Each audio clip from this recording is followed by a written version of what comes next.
Olá, pessoal. Boa noite. Sou Joab Nascimento. Sou membro da Academia Camusinense de Ciências, Artes e Letras e, no momento, eu estou na função de presidente. Bem, como todos sabem, a Academia de Letras foi contemplada, né, com recurso da Lei Aldir Blanc e, em contrapartida, nós nos propomos a fazer 4 palestras e 4 oficinas, né? E hoje nós vamos encerrar o ciclo de oficina, né, fazer a nossa 4ª oficina. Esse projeto é financiado pela chamada pública 002 de 2020, da Secult Camusim, com fundamento na Lei Federal número 14.017/2020, Lei Aldir Blanc de Emergência Cultural. Bem, pessoal, antes de qualquer assunto, eu gostaria de homenagear as mulheres, né? Ontem foi o dia da mulher, todo dia é o dia delas, né? Mas ontem foi um dia especial, né? Que é marcado pela homenagem à mulher. Então, eu, na minha simplicidade, na minha humildade, eu tentei fazer uma homenagem escrevendo o seguinte verso, uma homenagem. Parabéns, mulher. Foi de ti que ele nasceu, do seu ventre imaculado, livre de qualquer pecado, para nos dar amor viveu. Mas o homem não aprendeu a outro irmão respeitar. Ó Maria, vem libertar os homens das suas prisões, confortar os corações que não sabem o que é amar. Ser mulher é ser mais forte, trazer no ventre o amor. Ser mulher é sentir dor e dar ao homem suporte. É ser mãe da sua sorte, fazer a reprodução. Ser mãe e pai na ocasião, uma missária de luz, que com amor lhe conduz para a sua evolução. Ser mulher é ter doçura nas palavras e atitudes. Ser mulher é ter virtudes com seu dengo de ter ternura. Enfrentar toda amargura, resistente quanto a rocha. Iluminar feito uma tocha, dengosa e trabalhadeira. No amor ser bem faceira, com perfume de cabrocha. Parabéns pelo seu dia, mulheres do nosso mundo. Um grande prazer profundo no meu peito se irradia. Um manancial de alegria bem prestes a transbordar. Com amor venho ofertar as flores do meu jardim. Com as pétalas de carmim venho lhe homenagear. Então esse texto é dedicado a todas as mulheres do nosso mundo. E parabéns, né? Parabéns pelo seu dia especial. Bem, pessoal, vou fazer um resumo aqui das oficinas que nós fizemos. Então, na primeira oficina, nós falamos da literatura de cordel, da sua definição, sua origem, chegada ao Brasil e seu desenvolvimento. Na segunda oficina, nós relacionamos 6 dicas para fazer um bom cordel. Então, nós falamos sobre o tema, sobre versos e estrofes, rima, métrica, oração e lapidação. Essas 2 oficinas, quem me acompanhou aqui foi meu compadre, meu querido amigo, um grande poeta, musicista, cordelista, instrumentista, tinham simpatia, né? Na terceira oficina aconteceu a construção de versos. Então, nós falamos sobre quadra, sextilha e setilha. E quem nos acompanhou foi o nosso querido confrade, cordelista, poeta, escritor, radialista, de Deus Salles, né? E hoje, na nossa 4ª oficina, eu tive muita sorte de todas as oficinas ter pessoas especiais ao meu lado. E hoje, para brilhantar nossa oficina, fechar com chave de ouro, eu vou convidar uma pessoa, né? Eu fiquei muito feliz com a aceitação do convite. E esse rapaz, ele se define assim: eu sou o clarão que aflora no surgir de um novo sol, só a saudade que chora no colorido arrebol. Sou pássaro de livre canto, que dividiu todo o pranto com o cantar do rouxinol. Então, o nome desse poeta, ele se chama Luiz Carlos Rolim de Castro, mas ele é conhecido no meio literário, no Brasil todo, não, como Lucarocas. Ele é mestre da cultura do Brasil, é mestre em literatura de cordel, especialista em educação. Ele tem graduação em letras português e literatura pela Universidade do Ceará. Ele tem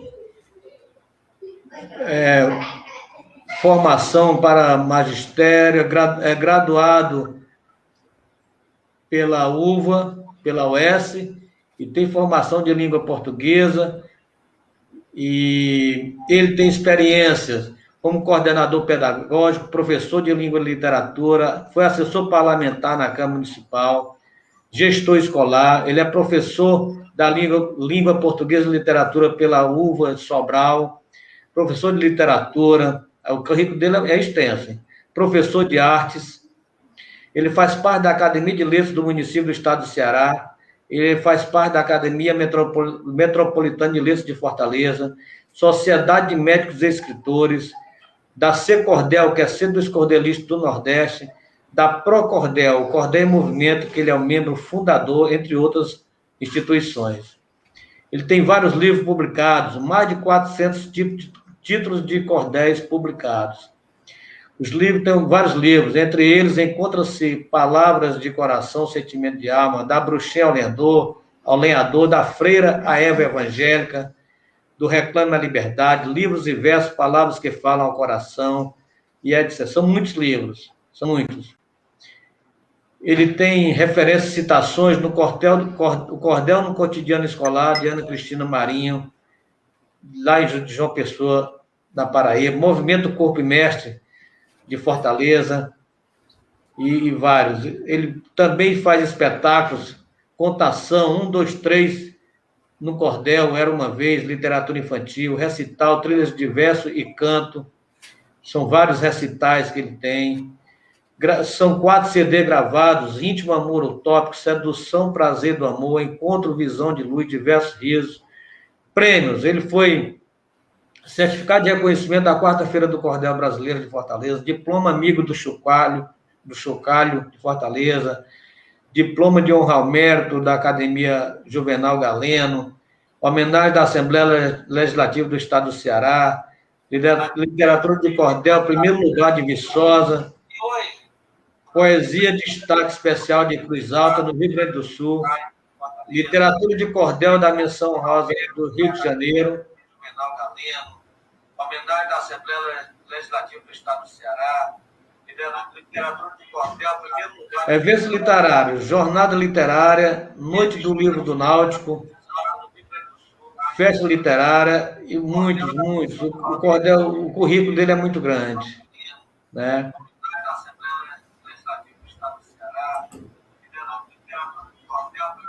Eventos literários, jornada literária, Noite do Livro do Náutico, festa literária e muitos. O currículo dele é muito grande. Ele faz exposições e palestras e oficinas.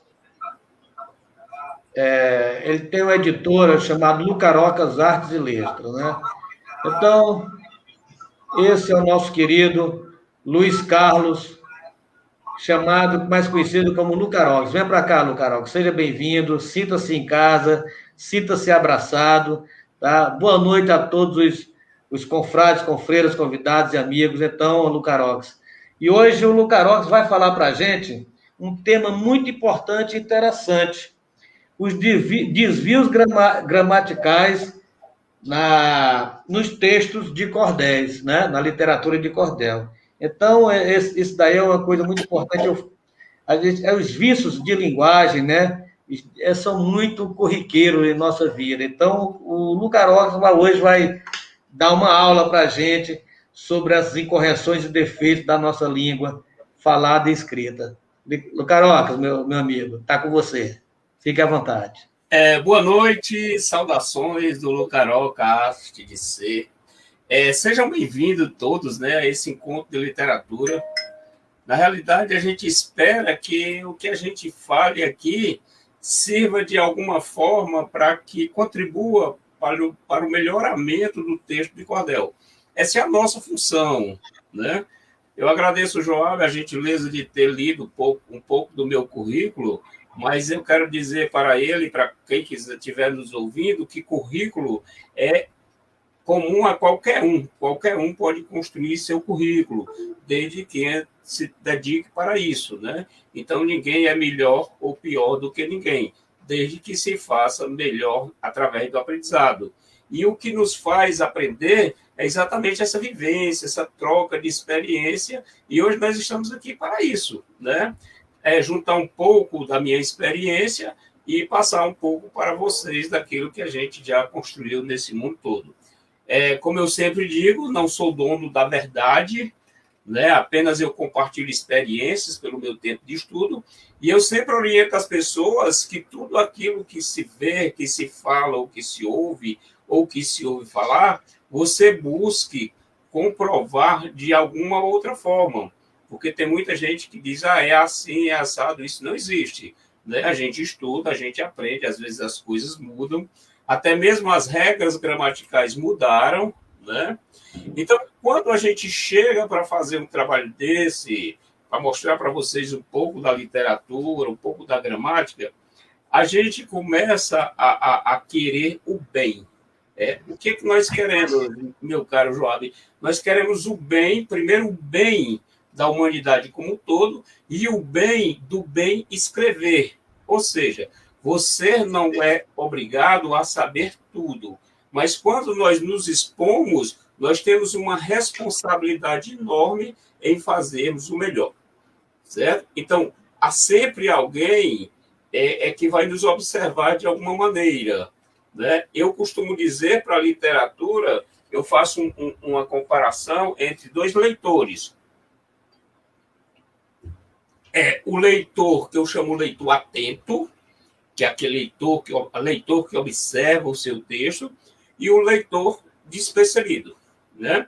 Então, em alguns outros eventos aí, por outros encontros, eu falei sobre literatura de cordel, né, sobre o texto do cordel em si, depois falei sobre sua gravura.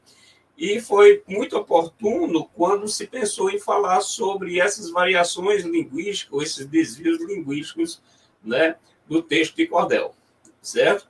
Então, só para registrar aqui, a gente quer dizer que esse encontro ele é um evento da ACAL, né, Academia Camusinense de Ciência, Artes e Letras, e faz parte de uma das contrapartidas do projeto aprovado pela Lei Aldir Blanc, assim como falou o presidente Schwab, né?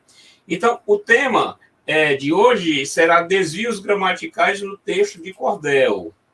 Eu escolhi 3 referências aqui para a gente fazer algumas observações, né? Essas referências, elas são baseadas, os exemplos que eu vou dar são baseados em textos, né? Em textos de cordel. Então, eu vou pegar um verso, por exemplo, e falar, esses textos de cordéis que eu estou tirando, esse verso, ele está inserido em algum texto que eu já li, né? Ou algum folheto, e a gente vai perceber, hoje em dia, muita gente escrevendo, se expondo na internet, nas redes sociais, e parece que, eu não sei, que devido à pandemia, está havendo assim, uma necessidade das pessoas produzirem ou aparecerem, e estão perdendo um pouco dessa qualidade textual. Então, os exemplos que eu vou dar aqui são de textos extraídos de folhetos que eu li, né? Tanto físico como virtuais. Lembrando que a gente não vai citar nomes dos autores do texto para evitar constrangimento. Mas, obviamente, quando algum leitor, né, algum ouvinte, alguém que estiver nos acompanhando, perceber esse verso como dele, ele vai procurar melhorar.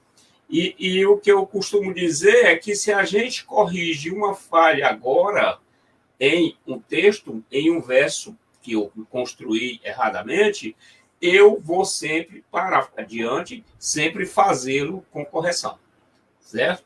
Então, uma dúvida muito clara, que é muito comum, meu querido presidente, e todos que estão nos vendo, é a expressão mas e a expressão mais. Isso é muito comum a gente ver esse emprego inadequado da expressão. É muito interessante. Por exemplo, eu peguei um verso aqui chamado, que diz, mas os estádios quer fazer. Então, alguém estava lá criticando o governo, falando não sei o quê, né, desviando o verbo, mas, né, quer dizer, ou seja, questionando que não fez hospital, etc, etc, mas os estádios quis fazer, ou quer fazer, essa concordância verbal aí fica a caráter depois, né? Então, nós percebemos que a colocação mais, né, ela está inadequada para esse verso, né?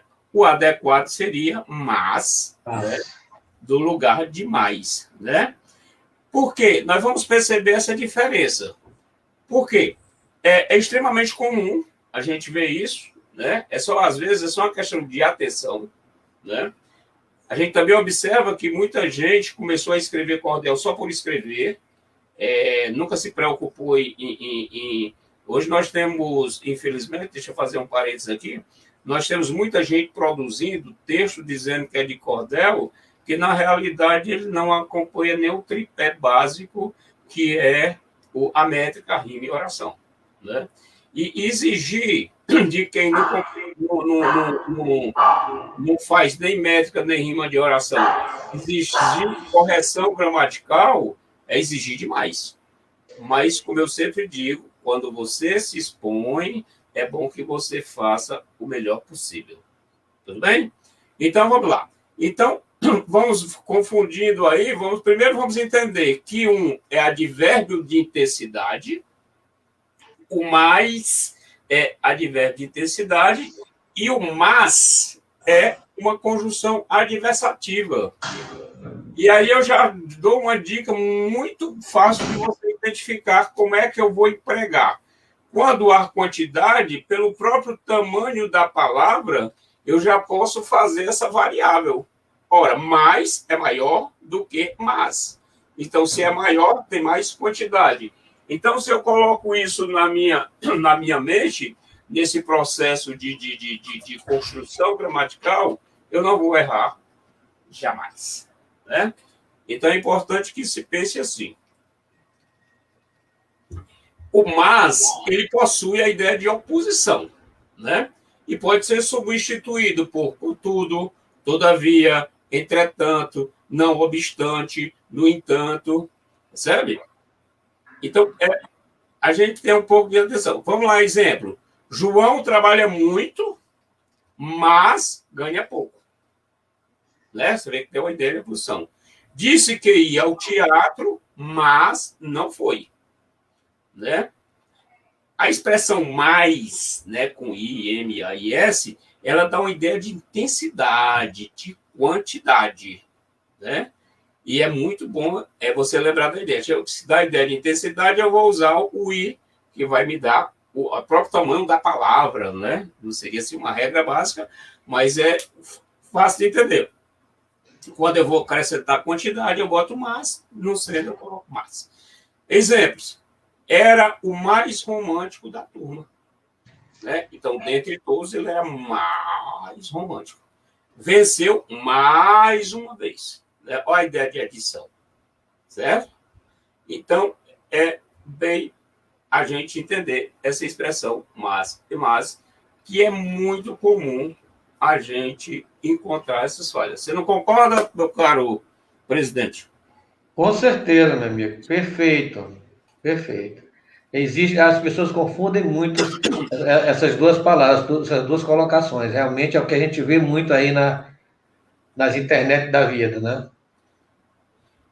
E é como eu sempre digo, nada contra, porque ninguém nasce sabendo, né? Mas eu sempre questiono. Essa semana mesmo eu estava numa participação aqui no sarau e eu levantei esse questionamento. Mostra teu trabalho para outra pessoa, não tem custo você, sabe, escrever, porque existe uma coisa, João, você conhece, muita gente que está nos vendo e ouvindo também conhece, que eu chamo de materialidade da ideia, né? a materialidade da ideia. Quando você materializa a ideia, você peca pela imperfeição, embora não haja perfeição. Aí, Lucaroca, complicou não. O que é que acontece muito quando a gente produz um texto? Eu imagino o que eu quero dizer, né? Porque o que eu quero dizer, isso me vem numa imaginação, né? Então, eu quero dizer que uma mulher é bonita, né? Então, a minha imaginação, ela cria esse aspecto de beleza para uma mulher. Só que quando eu vou colocar isso no papel, né, através de um texto de cordel, eu tenho que engajar essa minha ideia, materializá-la através de um verso. Esse verso ele tem que estar dentro de um contexto de metrificação. Se houver uma combinação de rima, eu tenho que fazer essa ordem dentro da estrutura de rima com outras palavras, né? E eu tenho que, no contexto geral desse meu pensamento de materialização, eu tenho que dar um sentido oracional e um sentido emocional, que é a colocação da poesia em si. Então, você vê quantos caminhos abstratos, né, e subjetivos você tem para construir um verso. Só que as pessoas fazem isso muito rápido. Quem já tem experiência faz intuitivamente. E outros, até que já têm experiências, pecam porque eles cantam um verso na mente, desculpa, cantam um verso na mente, mas quando vai colocar no papel, ele quebra a métrica. Entendeu? E muitas vezes passa, a gente vê gente aí que é da área, assim, às vezes até ansioso para mostrar uma coisa que está acontecendo e passa por cima, entendeu?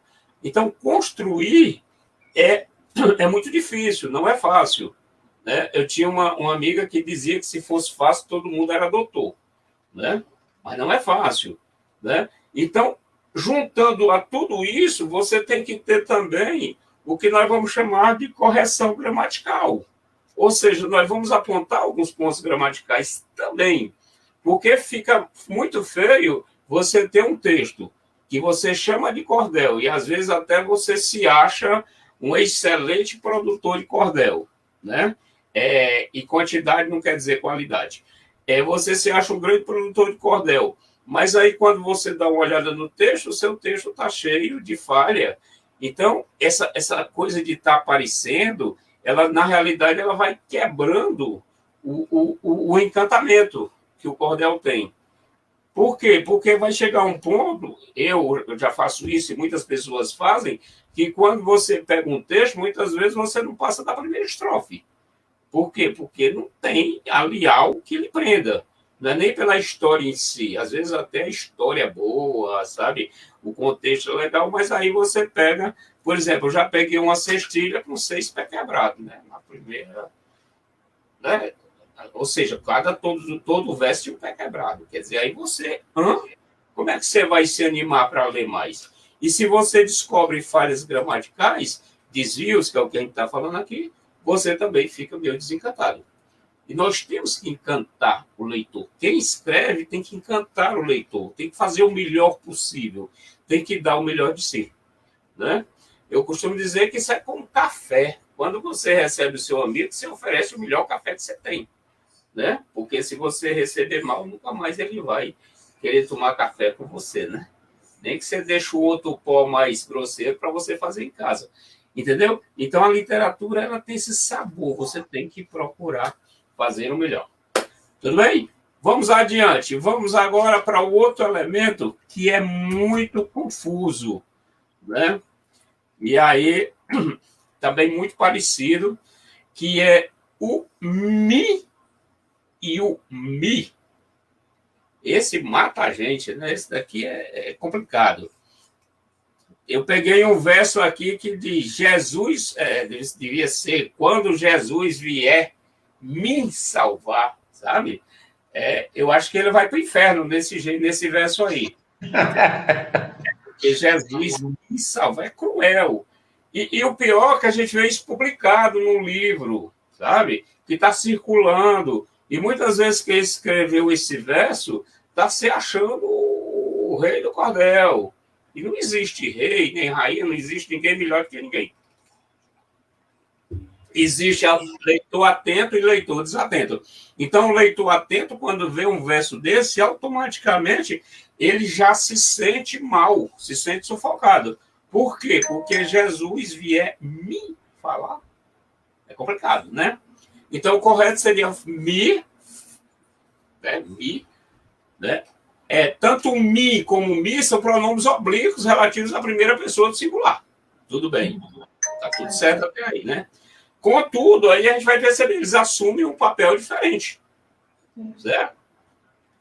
E tem um negócio aqui que é cruento, é cruel, e a gente vê todo dia, e a gente faz, às vezes, comete um erro, é a história do mi. Mi, pessoal, alto e bom som. Mi não é sujeito. Ou seja, mi não faz nada. Né? Só no índio lá, mi, sabe? Mi não é sujeito, mi não faz nada. Então a gente vê todo dia, me dá um texto para me ler, sabe? Um texto para me ler, me dá, sabe? Me dá uma coisa para me fazer. Não existe mi. Mi não é sujeito. Então é para eu fazer, sabe? Para eu ler, me dá um livro para eu ler. Se você coloca isso no seu dia a dia, no seu coloquial, sabe? Já é uma coisa que soa desagradável. Imagina você colocando isso no seu texto que está lá, né? Grafado e publicado, que vai ser lido por só Deus sabe quantas pessoas. Dependendo do veículo, desculpa, muita gente vai ler seu texto, certo? Então, penaliza-me. Dói até quando eu vejo depois. Ainda tem outro verso aqui. Depois me deixou assim. Sabe? Depois me deixou assim. Então, quando Jesus ou alguém fez assim isso comigo, e depois me deixou assim, né? Não é me deixou, é me deixou, deixou-me, né? Então, como eu falei, todos os dois têm são a primeira pessoa do singular com diferentes funções na oração. Me, M, é um pronome pessoal oblíquo-ato. E esse pronome oblíquo-ato, ele vai ser sempre regido por uma preposição, né? Então, ele vai ter na frase uma função de objeto indireto. Obviamente, não vou esticar muito não, porque vai ficar muito difícil. Mas se você entender que mim é diferente de mi, já ajuda muito. Então, exemplo, ele ajudou a mim. Pontinho tá lá, acabou-se, preposição a, tá tudo muito bonito. Já o me, o me em si, é um pronome pessoal oblíquo átono, podendo assumir a função de objeto direto ou indireto. Depende da colocação da frase. Então, ele ajudou-me, me. Ele ajudou-me, né? Aí você pergunta, o cara confundiu, disse aí mais alguma coisa, como é que eu vou, quando é que eu vou usar mim, quando é que eu vou usar bi, né? Tá bem? Vamos dar uma dica aqui. Como mi, M, sendo um pronome pessoal oblíquo átono, é ser precedido de uma preposição.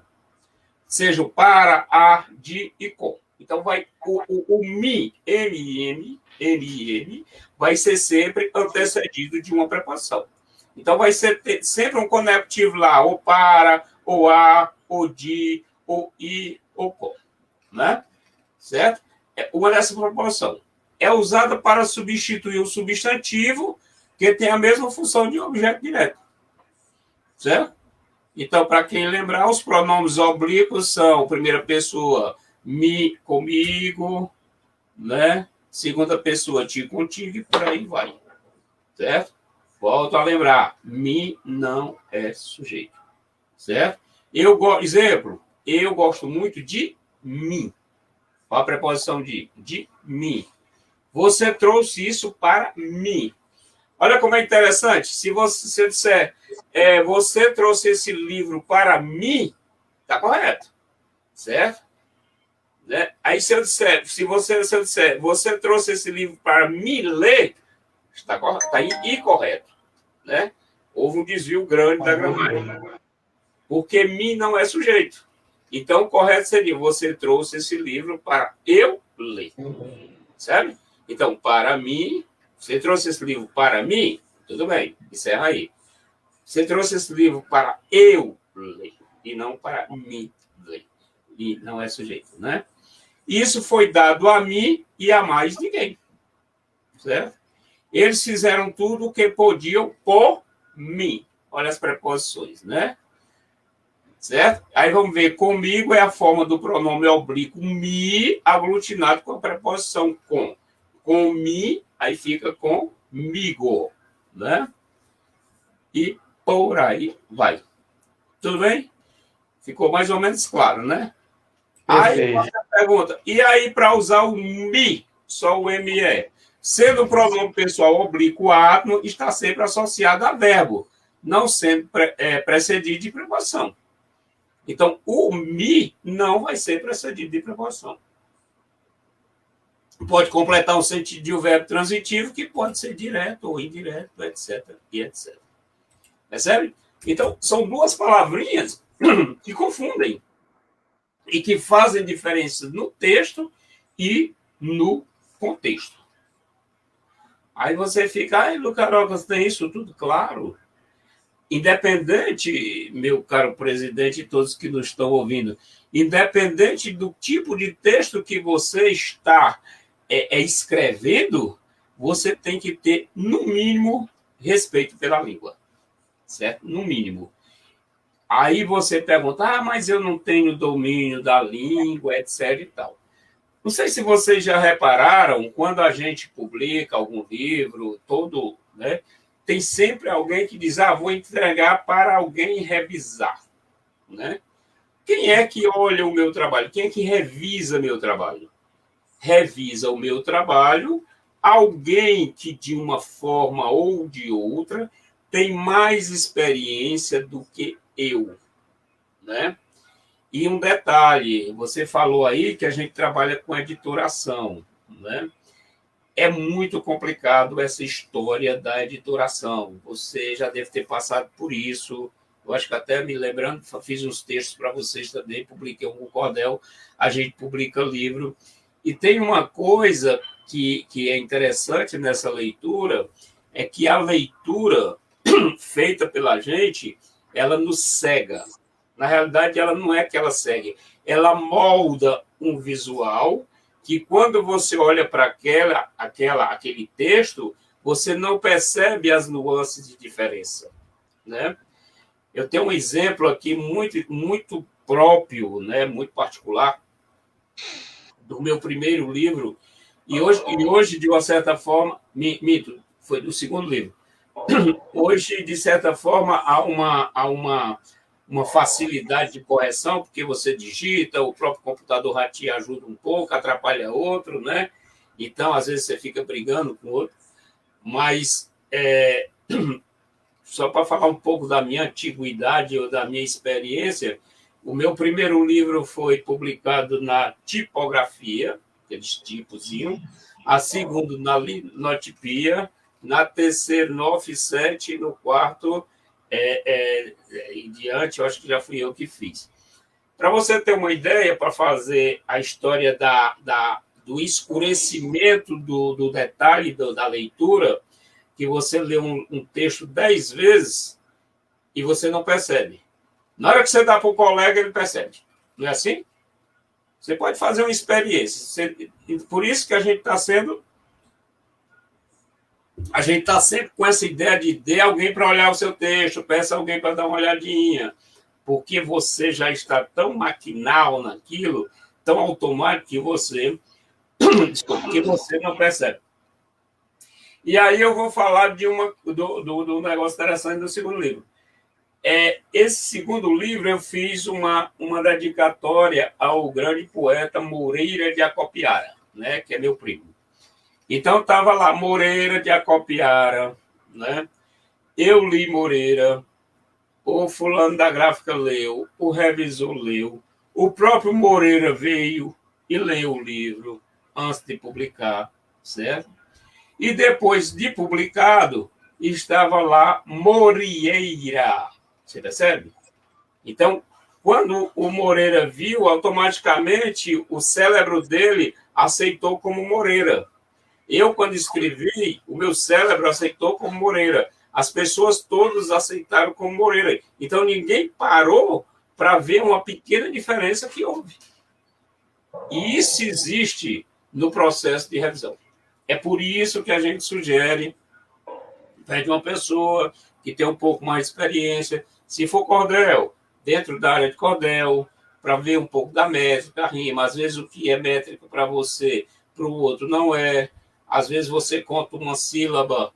Uma vez eu estava fazendo uma palestra e disse isso.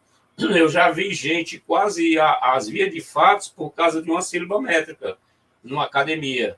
Uma vez, uma confusão numa reunião quase termina em bate fisicamente, lá no Rio de Janeiro, por causa de uma discussão de um verso, que um dizia que era isso, sabe? Então, é muito complicado, você não domina isso, tá bom? Então, vamos adiante. O meu terceiro elemento aqui, e é um elemento também muito, muito confuso, nós estamos no tempo, né? Vamos sim, tranquilo. Um elemento muito confuso, que é bem interessante, que é a expressão dar, né? O verbo dar, a sua colocação do verbo dar nas suas duas expressões maiores, que eu acho muito confusa, né? Então, por exemplo, eu peguei o verso aqui, minha mãe me dá carinho, né? Ora, minha mãe me dá carinho, esse dar aqui foi grafado no infinitivo, D-A-R. Então, isso é muito comum, mais comum demais você ter essa falha, esse desvio. Isso é muito comum. Como é que a gente faz isso? A gente conserta, né? E quando eu conserto a primeira vez, então eu faço uma identidade mental para que eu não erre. E para que eu não erre, eu faço comparativos, né? Então, para eu não errar, eu faço comparativo com algo certo. Então, minha mãe me dá carinho. O correto é não o verbo no infinitivo e o correto seria dar acentuado. As duas formas existentes, elas estão corretas, né? Só depende da sua colocação dentro do contexto. Então, dá, o DA acentuado é a forma conjugada do verbo dar, no infinitivo, né? Na terceira pessoa do singular do presente do indicativo. Ele dá. Ou da segunda pessoa do singular do imperativo. Tu dá. Ou dá tu, né? Então, dar, DAR, é a forma infinitiva do verbo. Né? Então, a dúvida consiste aonde? Onde é que eu vou colocar isso? Qual é o momento adequado, né?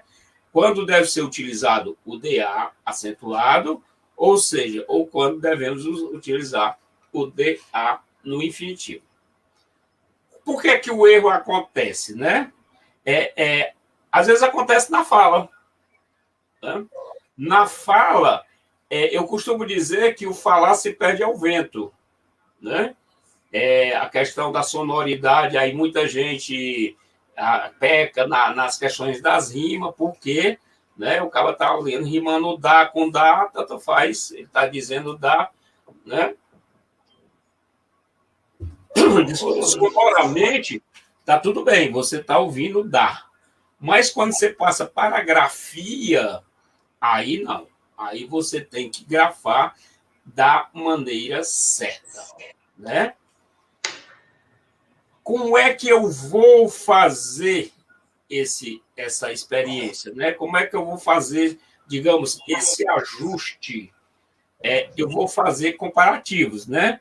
Por exemplo, quando eu vou usar o infinitivo, o verbo infinitivo impessoal dá, deverá ser usado principalmente em locuções adverbiais, né? Quando o verbo tiver a regência de uma preposição e quando não houver um sujeito definido, havendo aí outros usos, né? Por exemplo, vai dar tudo certo, né? Locução verbal com verbo auxiliar, vai, né? Meu pai acha que isso vai dar uma enorme dor de cabeça, né? Certo? Exemplo, aposto que ele não vai me dar o documento, certo? Há tudo para dar certo. E aí você vai juntando e organizando. E como facilita, Lucas, vamos facilitar esse negócio aí, como é que vai? Vamos substituir, né? Eu gosto de... A gente substitui por palavras sinônimas. Por exemplo, eu gosto de usar a palavra conceder. Conceder, né? Então, o que eu digo? Por exemplo, o fulano concede, né? Concede autonomia para você fazer uma coisa. Ora, se fulano concede, né? Você utiliza o DA acentuado, sem o infinitivo, né? Mas se eu disser fulano vai conceder autonomia, você percebe que o conceder vai para o infinitivo e aí sim eu tenho que colocar o verbo no infinitivo. Então, é muito simples fazer isso. O uso do da forma verbal no presente do indicativo é usado principalmente para indicar uma ação que ocorre no exato momento que se narra a ação. Isso dá, isso faz. Ó, fazer, faz, percebe? Quer dizer, ele faz a diferença, ele dá a diferença. Ele faz, quando eu coloco o verbo no infinitivo, o outro vai para o infinitivo. Então, conceder, que é um sinônimo de dar, né, é muito fácil. Ele concede permissão, né? Ele dá a permissão com DA acentuado. Ele vai conceder permissão, aí ele vai dar permissão com o DA. Não é verdade? Muito bem, espero que tenha contribuído. E aí ficam umas dicas boas para vocês, né? E qualquer coisa, vamos estudar. Eu ainda tenho um tempinho aí? Tem sim, tem sim. Aproveitando esse tempo, o nosso presidente aqui tinha pedido para eu falar também, se possível, sobre a oitava, né? Um pouco da experiência da oitava. O meu conhecimento de mundo é pouco, mas vamos lá, né? Aproveitar para dar informação. Primeiro, eu queria agradecer a quem esteve com a gente até aqui. Espero que essas 3 maneiras que nós apontamos aqui, obviamente que existe muito mais, desculpa, existem muito mais, mas essas 3 foi que eu achei assim, que são muito mais encontradas, né? E muito mais usual, e eu achei por bem fazer essa indicação, essa chamada, para fazer essa referência. E vamos lá, na gramática, consulte gramática, hoje é muito fácil, hoje nós temos dicionários online, nós temos gramáticas online, você tem toda a informação, às vezes você quer saber como se escreve uma palavra, você vai lá no dicionário, pergunta o tio Google, faz qualquer negócio, mas o importante é que você tenha em você esse conhecimento gramatical para você também não estar muito de pesquisar. No Carocas? Opa! Carocas, algumas pessoas mandaram um alô aqui, o Glauber, né? Aqui da Secretaria de Cultura, a Naná Jucá, o Tião, está nos assistindo lá de Fortaleza aí. O Alessandro de Oliveira também mandou até alguma pergunta. Como contar as sílabas poéticas da palavra como adaptação, conectar no cordel. Glauber Pinheiro, lá de Morada Nova, também está dando um alô aí. Francisco Rocha, a Francis Farras Produções. Então, sintam-se abraçados, tá bom? Muito bem. O pessoal dá dúvida aí, depois a gente procura responder, até porque essa questão de métrica, você precisa tirar um dia todinho só para a gente falar sobre isso, né? Eu queria falar fazer um comentário assim, bem interessante, nesse sentido do seu conhecimento, de você ter conhecimento de causa, porque no cordel acontece muito isso, né? Já aconteceu mais, agora porque estão batendo em cima, a gente está tentando evitar, de pessoas que ali escrevem um texto, rima cabaça com cacimba, ou cerca com cacimbo, tinham sabe dessa história? E aí, para dizer que é poeta, manda alguém publicar, alguém corrige, aí, de repente, essa pessoa se torna um autor, ou uma autora, né? Só que no momento do trabalho dela, é como quem faz... É médico que, como quando o médico compra diploma, né? Na hora da prática, ele não sabe. Então, se pedir para ele fazer ali um rascunho de improviso, ele não sabe, porque ele não sabe, ele tem uma noção vaga da coisa, alguém foi quem melhorou para ele, né? Por isso que eu oriento sempre, estudem, aprendam, é muito bom escrever, é muito bom publicar, sabe? É muito bom saber, sabe? E é muito bom você se sentir bem quando alguém lê seu texto e dá os parabéns, porque você fez um trabalho muito, muito agradável.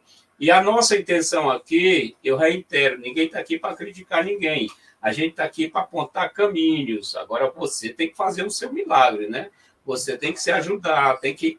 Quando a gente conquista alguma coisa na vida, por exemplo, eu, que já conquistei um bocado de coisa, de conhecimento, foi ralando muito, estudando muito, e hoje eu estudo muito, né?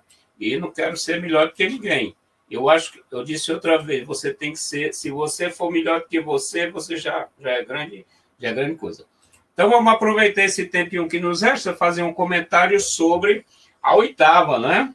Então o próprio nome já diz que a oitava que é uma estrofe, uma estrutura de estrofe 8 versos, que é chamada de oitava, e também existe a octástico, né? Também chamado de octástico, né?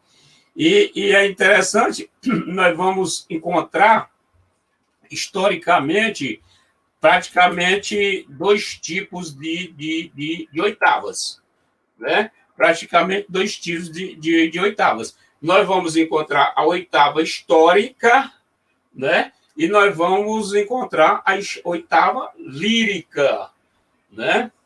Aí, qual é a diferença, né? Então, a diferença é que a oitava heróica, né? Essa coisa, ela possui 8 versos decassílabos, né? Você percebe que os versos já são decassílabos, ou seja, é uma estrofe de 8 versos decassílabos que vai ter o esquema de rima A, B, A, B, A, B, C, C. Entendeu? Também existe... Aí onde é que nós vamos encontrar essa heróica? No famoso livro Os Lusíadas de Camões, né? Lusíadas de Camões, no seu canto 1, por exemplo, ele diz... eu acho que o Lusíadas... Né? A nossa sorte foi que, segundo a história, quando houve um naufrágio, o Camões perdeu a Dinamene, que morreu afogada, e salvaram os Lusíadas, né? Então, no canto 1 dos Lusíadas, e Camões fez isso com 8, não sei, ele poderia fazer com 10, ou com 7, sei lá, mas isso é muito de época, né? Se a gente for falar em literatura, principalmente textual, organizada através de estrofes, né? A gente tinha uma época que muita gente fazia quadras, depois evoluiu para sextilha, depois para septilhas, e agora alguns estão se enveredando para a oitava. Hoje eu vi uma oitava muito boa, por sinal, na internet, de um colega, só não copiei, porque eu não sabia que ia dar tempo, né? Mas aí o nosso Luiz Vaz de Camões, ele diz, no seu canto 1, ele diz: as armas e os barões assinalados que da ocidental praia lusitana, por mares nunca de antes navegados, passaram ainda além da Taprobana, em perigos e guerras esforçados, mais do que prometia a força humana, e entre gente remota edificaram novo reino que de tanto sublimaram. Então, aí você percebe que o Camões obedece a escalação de rima A, B, A, B, A, B, e fecha a oitava com CC, né? E versos decassílabos, né? Então, aí nós temos uma oitava, né, heróica, segundo a história da literatura, né? E aí nós passamos para a oitava lírica. o ritmo da oitava lírica é diferente, porque aí ela já pega os 7 versos, né? Pega os 7 versos. E o que é interessante, eu peguei aqui, tem um texto maravilhoso, que pouca gente sabe, não é que pouca gente sabe, né? É como a história do ovo do pato e o ovo da galinha, né? Quer dizer, o ovo do pato ele é mais nutriente, mas a galinha faz mais zoada, né? Então, a propaganda é como é que tem muita coisa por aí, que só tem propaganda e não tem qualidade. Aí o texto é uma oitava, né? Oitava lírica, que é: quando penso no teu rosto, fecho os olhos de saudade. Tenho visto muita coisa, menos a felicidade. Soltam-se os meus dedos tristes dos sonhos claros que invento. Nem aquilo que imagino já me dá contentamento. Isso aí não é do Fagner. Isso aí é da Cecília Meirelles. Entendeu? Por isso que eu digo, é uma propaganda. Então, não é do Fábio. É Cecília Meirelles. Então, para encerrar essa questão aqui, o que é que acontece? Isso se fecha? Não.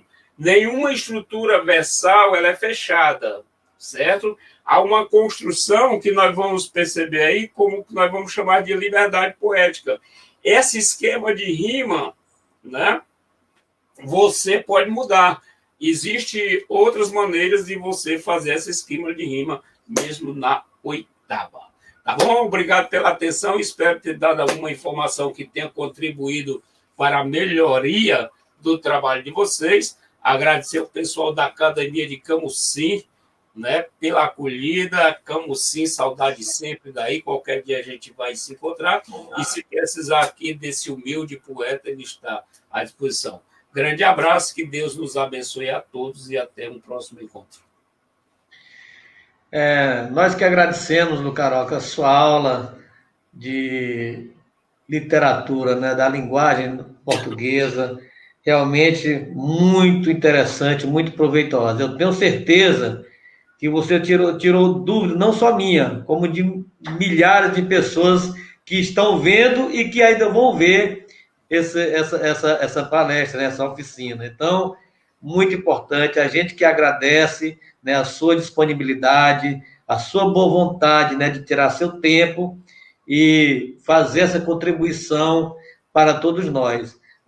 Em nome da Academia Camusinense de Ciências, Artes e Letras, a gente agradece o seu empenho, a sua dedicação e dizer que nós estamos aqui de portas abertas para recebê-lo, para a gente, junto com você, Tião, de Deus, vamos fazer uma caravana aí para a gente fazer um sarau aqui na nossa academia. Deixa passar essa pandemia, se Deus quiser vai dar certo.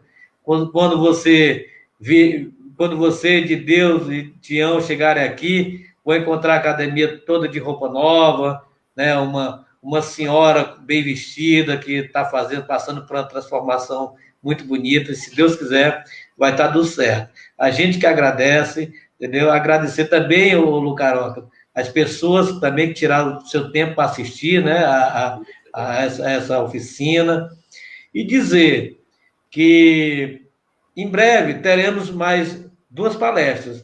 O Tião Simpatia, né, que todos estão convidados, com certeza o Lucaroca vai estar assistindo também. Dá um abraço aqui, quem mandou aqui, o Lucaroca, foi de Deus Salles, tá? Falou, estou assistindo aqui em Aracati. De Deus é parceirão aí de várias histórias.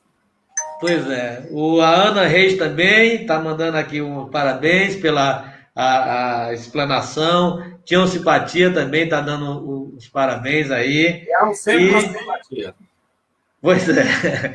Então, pessoal, mais uma vez, obrigado, de coração. Viva a nossa gloriosa Cal, viva, Tião. E se Deus quiser, Lucarocas, a gente quer fazer uma homenagem a você quando você chegar aqui, tá? Idália Félix de Carvalho, muito bem, obrigado, Idália. O de Deus já é membro nosso, né, da academia, e se Deus quiser, eu vou fazer ao vivo aqui o convite para que você seja um membro nosso também, mesmo correspondente aí de Fortaleza, mas receba o nosso diploma, o nosso certificado, e será uma honra, um prazer passar para você esse certificado. Tá? O convite está feito, tá bom? E quando você estiver aqui, a gente faz esse evento. Tá? Ana Reis, Tião, estou aqui, vice. Olha aí, Ana Reis. Então tá bom, meu amigo. Muito obrigado a todos. Fiquem com Deus. Que tenham uma semana de paz, de alegria. Se preservem, né? Se cuidem, porque a pandemia está aí, né? Mas, se Deus quiser, é passageiro. Tudo passa. E até o meio do ano vai dar tudo certo, tudo na paz. Um abraço, mais uma vez, um abraço. Muito obrigado mesmo de coração. Um abraço. Boa noite a todos.